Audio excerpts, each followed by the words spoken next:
thank you very much. It's very good to be at a forum and Fabian conference again. I'm a former member of the Fabian, so I hope people will regard me as sound and have always been happy to come to Fabian conferences. Last May, let's just face up to reality, the electorate walked away from Labour and Labour walked away from government.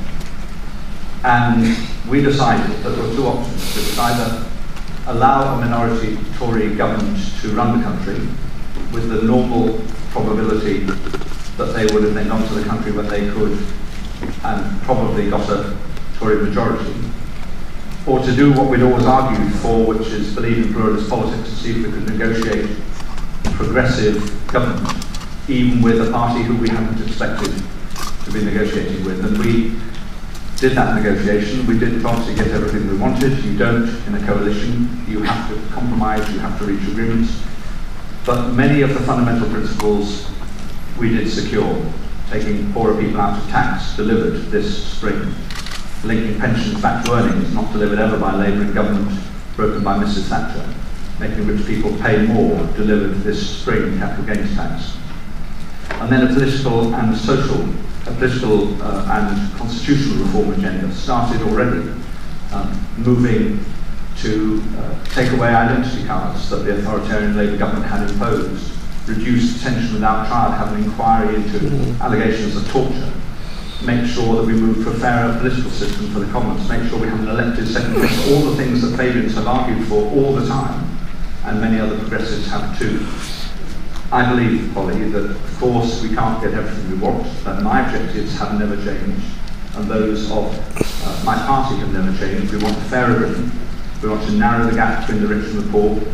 We want to make sure that we have sustainable green economic growth, not greed, which is what we had under the last two governments. And we believe we can help deliver that. And that's why we're there, and we want progressives to be with us and support us. You may not be of us, but you should support us. We'll do much that the last government, sadly, didn't deliver. Thank you very much. Douglas, I'm going to ask you to respond to that, and that's quite impressive. It's good to be on a platform with not just Polly and Will and others, but also with Simon. But my fear is that his introduction tells us more about his self-image than the reality of either what the coalition is doing or the effect of the coalition. Firstly, is a coalition inherently evil? No, of course not. We were in coalition with Liberal Democrats in Scotland, indeed in Wales, but it is inherent in the idea of a genuine coalition that there is negotiation and compromise. And I have to say, when I saw, for example, the position on tuition fees, if the compromise was £9,000 worth of tuition fees, 80% reduction in the teaching grant, then I would hate to see what he would regard as being the original position of his coalition partners, the Conservatives.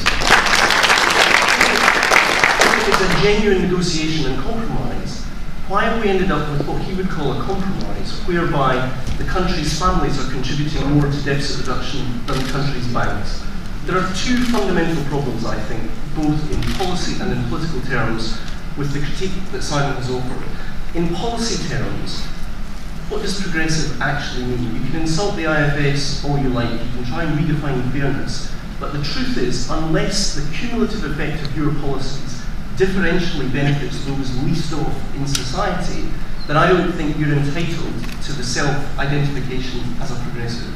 And in that sense, I think it is fair to say that if you have £18 billion of welfare cuts being taken out of the economy at this point and out of the pockets of some of the poorest people in society, then we have a right to say, actually, this is not a progressive government and the impact of its effects are not going to be fair. And I'll very happily, in the course of this conversation, talk through each of the policy areas, whether it's student tuition, whether it's the impact on education, whether it's the impact on families or any other area that Simon would like to talk about. But the second issue is this. To be progressive, I think, is to try and open up a different kind of conversation. That was what Ed earlier was doing this morning in this very hall, to say actually it speaks to a different common sense of the age. And if I'm honest, what worries me profoundly about the introduction that we just heard from Simon is that it will further reinforce the cynicism towards politics when people hear terms like fairness and progressivity bandied around in relation to a project that I think owes far more to a traditional right-wing agenda than anything that could recognisably and reasonably be called a compromise. So I welcome the debate, and I'm very happy either to talk about the politics of the coalition or indeed the policy impact of the coalition's agenda on the lives and opportunities of people across the country.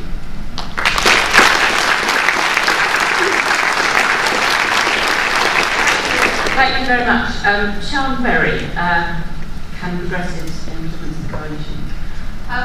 Well, thank you for having me here today. I've got 1 minute, so I'll crack on. There's a few things I'd like to talk about, and I come here sort of both as a campaigner as well as a Green politician. Largely nowadays I work in campaigning, and I want to work on individual issues around the whole progressive agenda. And I think for people in that position, rather than being an opposition politician, there's some interesting things going on. I mean, under the previous government, the Lib Dems, as a campaigner, especially as a Green campaigner, we found them very reliable in opposition. We were often able to get them to champion things in Parliament, put forward EDMs, be the first people to really bring up an issue we wanted in Parliament. And I think I like best Simon Hughes' original plan for the Lib Dems that weren't in government, to be that kind of opposition, to be more like shadow spokespeople, shadow policy people, not tied into the government. And I don't think we've seen that yet. There is the opportunity for that to happen in the coalition. And the Lib Dems, they've more or less gone in with the Conservatives, and there's a lot of loyalty going on. So you see a lot of the Lib Dems sounding like that's what they thought all along on tuition fees, for example, when they were very clear that they weren't in favour of that policy before the election. I think that's very disappointing, but I think as time goes on, there's a chance for, once events move past the specific things put into the coalition agreement, there's a chance for the Lib Dems to do more negotiating, to bring more new ideas, to respond to changing events into Parliament, and we might see some more use out of that as campaigners. From Labour's point of view, I mean, obviously they've suffered from the fact they've been in government for 13 years. They have, a lot of the time, you know, they complain about something being a problem, like in having a lot of people from my party, a lot of people from my point of view will turn around and go, well, you started it. This was your idea in the first place. You're the ones who failed to regulate the banks strategy. And they're going to have trouble with that attack the whole time. And I think that Labour ought to do more working with campaigners. It'd be much more credible, for example, for Labour to be putting forward policies in conjunction with, in partnership with campaigners, because the campaigners then aren't subject to that attack when you were the ones who did it in the first place. You know, there's a chance for Labour to work more closely with the sort of NGO and the campaigning side of things. And I think that would be really helpful. And there's signs of that, obviously, in Edmund Dunn's speech today. So I'd like people to talk about that a bit more. Thank you very much. Will Storm, left foot forward. Thanks very much. I'll just make two very quick disclaimers. The first is I'm no longer editor of Left Foot Forward. I'll pass that on to Shamik Katz, just so for listeners. The second is I'm a constituent of Simon's, so I get a perspective on the coalition about what impact it's having in Bermondsey and Old Southwark, which I'll talk about very briefly. We were asked to think about the key fairness tests for the coalition, and I've listed down 6 which I'll go through very quickly. The first two are constitutional and civil liberties tests. And I think the Lib Dems are living up to what many people who have voted for them hope for, and there's a battle ahead. Certainly there'll be battles for them with the Conservatives in government. But I think it was very reassuring today to hear that Ed Miliband supports the Yes to AV campaign, which I personally support, and that the Clegg speech last week in the House of Lords was also a step forward. And I think that is something where the Lib Dems will have a record to be proud of.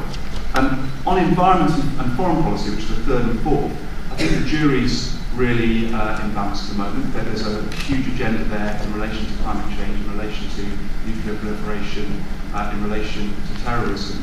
And I'm sure it will be events rather than something that we can predict now that will determine what happens over the time of coalition. On public services, number 5, I think they're on really shaky ground. There's no mandate for what's going on with the health service. The education reforms have a lot of chicanery involved in them. The pupil premium, which the Dems are very proud of, as Sunda wrote about in the Fabian Review, don't seem to have much new money associated with them, and I'm sure many people are nervous about free schools. Look at higher education as well. That was something where they didn't need to say very much at all to see where promises were broken. But it's on the economy, the sixth test, which is the absolutely critical one. And here, Simon listed some things at the start. But just in Southwark, you've got 3,267 young people on the education maintenance allowance to vote on Wednesday. I hope Simon will vote against that change because it will have a profound impact.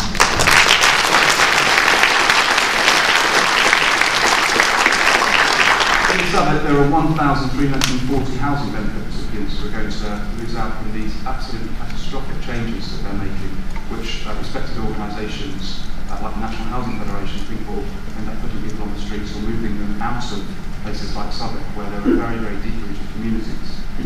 There are 3,100 families who will be affected by the cuts to childcare element of the working tax credit, which the Resolution Foundation thinks could cost families up to £1,300 a year. And finally, Simon mentions lifting low-paid people out of the tax system with the policy that they've got to lift the threshold of income tax. That has given many families, not just low-paid, but families right across the middle, £170. But let's not forget what the VAT rise is doing. The Liberal Democrat posters during the election warned of a £389 hit for the average family. That's twice what their income tax cut is doing. So to take them with one hand, give them with one hand and take away the other. So I'm very worried about that. We live in tough economic times, and that's going to be the biggest